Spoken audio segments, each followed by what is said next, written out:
တထေးသမီးတယောက်ကလေးမွေးစားဖို့မိဘမိတ်တီဟာကိုရောက်သွားတဲ့အချိန်မှာစိတ်ပြက်လက်ပြက်နဲ့ပြောနေတဲ့ကလေးမလေးတယောက်ရဲ့စိတ်ထဲကအတန်ကိုရုတ်တရက်ကြားလိုက်ရတယ်။ဒီလောက်ကားတဲ့အန်တီကအမြင်အာရုံတော်တော်ညံ့တာပဲဂူလျှောက်ချန်နဲ့လက်ထပ်ထားတာနှစ်တွေကြာပြီးကလေးမရတာတကယ်ပဲကန်ဆိုးလို့ထင်နေတာလားတကယ်တော့ဂူလျှောက်ချန်ကအန်တီတောက်နေကြအားစေးထဲမှာတားဆေးတွေခိုးထည့်နေတာလေ။အမျိုးသမီးဟာခြေလမ်းတွေခဏရက်သွားတယ်အပြင်ပန်းမှာဘာမှမပြပေမဲ့ရင်ကျေးပြီးတန်းကျက်နေတဲ့သူ့လင်ယောက်ျားကိုမျက်လုံးထောင်းကနေကဲခတ်လိုက်တယ်။ကလေးမလေးရဲ့စိတ်ထဲကအတန်ကတော့ဆက်ထွက်နေတော့မယ်။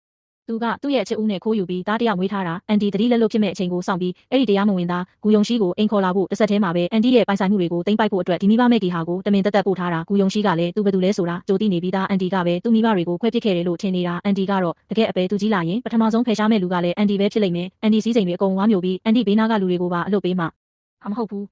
ရှန်ရှုဝေဟာတိတ်မဝေးတဲ့နေရာမှာသပင်နှစ်ဖက်ခွဲစီထားပြီးစိတ်မကောင်းစရာမျက်လုံးလေးတွေနဲ့ခေါင်းခါတက်ပြင်းချနေတဲ့ကလေးမလေးတယောက်ကိုမြင်လိုက်ရတယ်အဲ့ဒီစိတ်ထဲကအတန်ကဒီကလေးမလေးစီကလာတာတေးကြတယ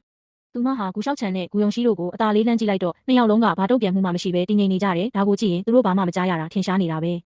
ရှန်ရှုဝေကတော့ရင်ထဲမှာမုန်တိုင်းခံသွားပေမဲ့ချက်ချင်းကွက်မပေါ်စေပဲအရင်ဆုံးအကဲခတ်ဖို့ဆုံးဖြတ်လိုက်တယ်အခုမှတေချာကြည့်မိတာယုံရှိကရှင်နဲ့တော်တော်တူတာပဲနော်အကြောင်းစုံမသိတဲ့လူဆိုရင်ရှင်သားရင်းလို့တောင်ထင်ရောမယ်ရှောက်ချန်ရှင်ကျမကွယ်ရမှာတားတယောက်ခြံထားခဲ့တာတော့မဟုတ်ပါဘူးနော်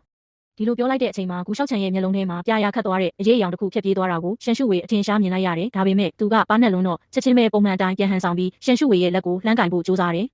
ရှုဝေမင်းငါ့ကိုဆွဆွဲတာမတရားဘူးပဲငါစိတ်ထဲမှာမင်းတယောက်ပဲရှိတာမင်းမသိဘူးလာ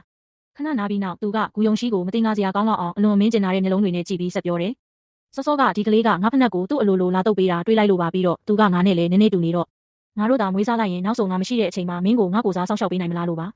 ါဂူလျှောက်ချန်ဟာရှန်ရှုဝေအပေါ်အစွန်းကုန်ဂယုစိုက်တတ်တဲ့ပြည့်စုံတဲ့ခင်မွန်းကောင်းတယောက်အဖြစ်အမြဲဟန်ဆောင်နေကြပဲဒါပေမဲ့ကလေးမလေးရဲ့စိတ်ထဲကအတန်ကတကြော့ပြန်ထွက်လာပြန်တယ်ဟ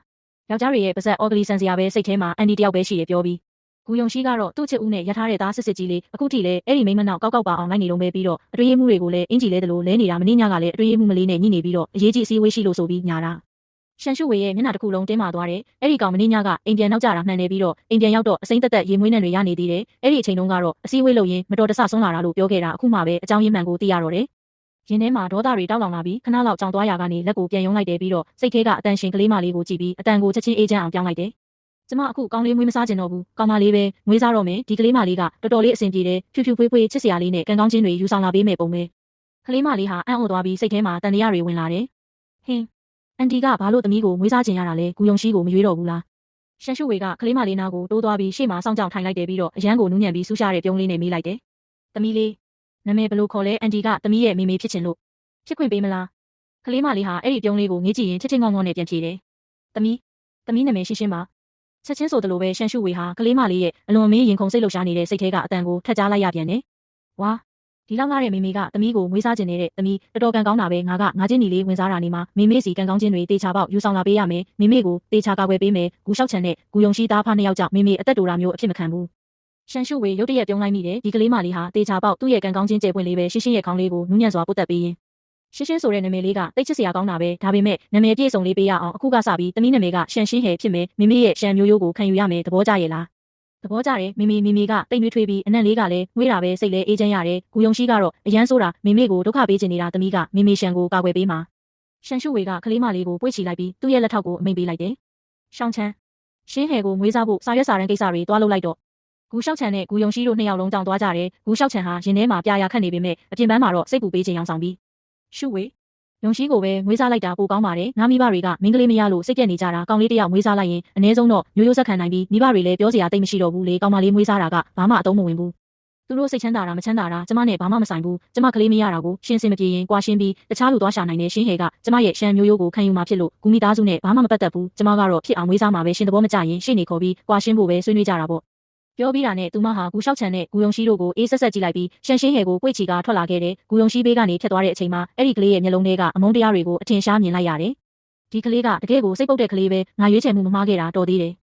မိမိကတကယ်ကိုအထားကျပြီးအားကိုးရတာပဲလမ်းလိုက်တာဒါပေမဲ့မိမိမသိသေးတာတခုကဂူလျှောက်ချန်ကသူ့ရဲ့အချစ်ဦးနဲ့ဖွင့်ထားတဲ့ကုမ္ပဏီအသေးစားလေးကိုထောက်ပံ့ဖို့အတွက်ရှန်မီသားစုရဲ့လေပတ်ငွေတွေကိုကွဲရမှာခိုးပြီးလွှဲပြောင်းနေပြီဆိုတာပဲရှန်ရှုဝေရဲ့ရင်ဘတ်တစ်ခုလုံးနှင်းကနေဖြစ်သွားတယ်ပိုင်ဆိုင်မှုတွေကိုလွှဲပြောင်းနေအငယ်အနှံကိုထောက်ပံ့နေပြီးတော့စီးစိမ်တွေကိုတိမ့်ပိုက်ဖို့ကြံစီနေတယ်ဂူလျှောက်ချန်ကအားလုံးကိုအကွက်စစ်စစ်ဖုံးကွယ်ထားခဲ့တာပဲအကယ်၍သာရှင်းဟယ်နဲ့မတွေ့ခဲ့ရင်သူမဟာဘာမှမသိပဲတိတ်ဆုံးသွားရမှာသိကြတယ်အိမ်ပြန်ရောက်ချင်းပဲသူမဟာအစီကံတွေကိုချက်ချင်းအမိန့်ပေးပြီးဈေးကြီးတဲ့မင်းသမီးဝတ်စုံတွေကိုပြင်ဆင်ခိုင်းလိုက်တဲ့ရှန်ရှင်းဟယ်ရဲ့အခန်းကိုလည်းအစွန်းကုန်စိန်ခံပစ္စည်းတွေနဲ့အကောင်းဆုံးပြင်ဆင်ပေးလိုက်တယ်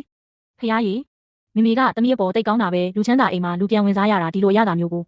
သူမရဲ့စိတ်ထဲကအတန်ကိုကြားရပြီးနောက်ရှန်ရှုဝေဟာစိတ်ကြည်လင်သွားပြီးသမီးဖြစ်သူအတွက်ကိုယ်တိုင်ထမင်းဟင်းချက်ကျွေးဖို့ဆုံးဖြတ်လိုက်တယ်ဒါပေမဲ့ဟင်းတွေချက်ပြုတ်ပြီးခါစားမှာပဲရှန်ရှင်းဟဲရဲ့ငိုယိုအော်ဟစ်တန်ကိုကြားလိုက်ရတယ်မေမေကဲပါဦးရှန်ရှုဝေပြေးထွက်ကြည့်လိုက်တော့လေကားလက်ရန်ကိုအတင်းစုပ်ကင်ထားတဲ့ရှန်ရှင်းဟဲကိုတွေးလိုက်ရတယ်လေကားအောက်မှာတော့ဂူယုံရှိကခေါင်းမှာသွေးတွေချင်းချင်းနေပြီးလဲကျနေတယ်ဘာဖြစ်တာလဲရှန်ရှင်းဟဲကရှုပ်ရှုပ်ထွေးထွေးငိုရင်းဂူယုံရှိကိုလက်ညှိုးထိုးပြတယ်သူကသမီးကိုလေကားပေါ်ကနေတွန်းချဖို့လုပ်တာသမီးကရှောင်လိုက်ပြီးလက်ရန်ကိုအတင်းကင်ထားတော့သူ့ဘာသာသူချော်ကျသွားတာအဲ့ဒီအချိန်မှာပဲဂူလျှောက်ချန်လည်းပြေးရောက်လာတယ်သူ့သားဒဏ်ရာရနေတာကိုမြင်တော့ရှန်ရှင်းဟဲကိုဒေါသတကြီးကြည့်ပြီးရှင်းဟဲသူကကလေးပဲရှိသေးတာမင်းကဘလို့စိတ်နဲ့ဒုက္ခပေးရတာလဲဘလို့ကလေးလဲယုံရှိကတခြားကလေးမဟုတ်ဘူးငါသားရင်းကွမင်းမွေးစားထားတဲ့ဒီကပြက်မလေးကိုကိုအိမ်ကနေမောင်းထုတ်လိုက်စမ်းငါအိမ်ထဲကိုခြေဦးမလှည့်စေနဲ့ငါအတိအမှန်မပြုတ်ဘူးရှန်ရှုဝေကအေးဆက်ဆက်ပြန်ပြောတယ်ဂူလျှောက်ချန်ဟာသူမကိုအတင်းကျပ်လက်ခံခိုင်းဖို့အတွက်ဂူယုံရှိကိုသူ့သဘောနဲ့သူခေါ်လာခဲ့တာဆိုတာသူမအသေးချာသိနေတယ်ဒါပေမဲ့အခုကလေးကဒဏ်ရာရနေတာဆိုတော့စကားများနေရမယ့်အချိန်မဟုတ်ဘူးဂူလျှောက်ချန်လည်းအခြေအနေမဟန်မှန်းသိလို့ဂူယုံရှိကိုပွေ့ချီပြီးဆေးရုံကိုအမြန်ထွက်သွားတယ်မထွက်သွားခင်မှာသူ့ရဲ့အေးဆက်တဲ့အကြည့်တွေကရှန်ရှင်းဟဲအပေါ်ဖြတ်ပြေးသွားတယ်ကလေးမလေးဟာတကိုယ်လုံးတုံရီသွားပြီးအဲ့ဒီလူကြီးကငါ့ကိုနှုတ်ပိတ်ဖို့တက်ပြစ်ချင်နေမှတေးကြတယ်တကယ်တော့သူ့သားကအရင်စတာလေးပြီးတော့သမီးကသူ့နေရာကိုလူလိုက်တာလို့လည်းပြောသေးတယ်နေပါဦးအိမ်ထဲမှာ CCTV တွေရှိတယ်မလားရှန်ရှုဝေကကလေးမလေးကိုတင်းတင်းကြပ်ကြပ်ပွေ့ဖက်ပြီးတိုးတိုးလေးနှစ်သိမ့်လိုက်တယ်ရှင်းဟဲမကြောက်နဲ့မေမေရှိတယ်ဘယ်သူမှသမီးကိုဒုက္ခမပေးနိုင်စေရဘူးမေမေအခုပဲသမီးရဲ့ဦးလေးတွေကိုဖုန်းဆက်ပြီးသမီးဘက်ကမတက်ရက်ပေးဖို့ခေါ်လိုက်မယ်ရှန်မီသားစုမှာမောင်နှမ၄ယောက်ရှိပြီးရှန်ရှုဝေကအကြီးဆုံးဖြစ်တယ်သူ့ရဲ့မောင်၃ယောက်လုံးကလည်းကိုပိုင်နယ်ပဲအသီးသီးမှာအောင်မြင်နေကြပြီးမမကြီးဖြစ်သူကိုအရန်ယူသေးကြတယ်ဒုတိယမောင်ရှန်ရန်ရှန်ကတော့ရှင်းအောင်သူတေသနာတူးဖို့ရေးခီးထွက်နေလို့ပြန်မလာနိုင်ပေမဲ့တတိယမောင်ရှန်ရန်စီနဲ့စတုထမောင်ရှန်ရန်ချွန်းတို့ကတော့ချက်ချင်းရောက်လာကြတယ်သူတို့နှစ်ယောက်လုံးကရှန်ရှင်းဟဲကိုမြင်မြင်ချင်းပဲအသေးရပြီးချစ်ခင်သွားကြတယ်တတိယဦးလေးကရွှေစင်စစ်စစ်နဲ့လှုပ်ထားတဲ့အသက်ရှည်ကျမ်းမာခြင်းတော့ခက်လောက်လေးလက်ဆောင်ပေးပြီးစတုထဦးလေးကတော့ကြောက်စိမ့်ဖြူဆွဲသီးလေးတစ်ခုလက်ဆောင်ပေးခဲ့ကြတယ်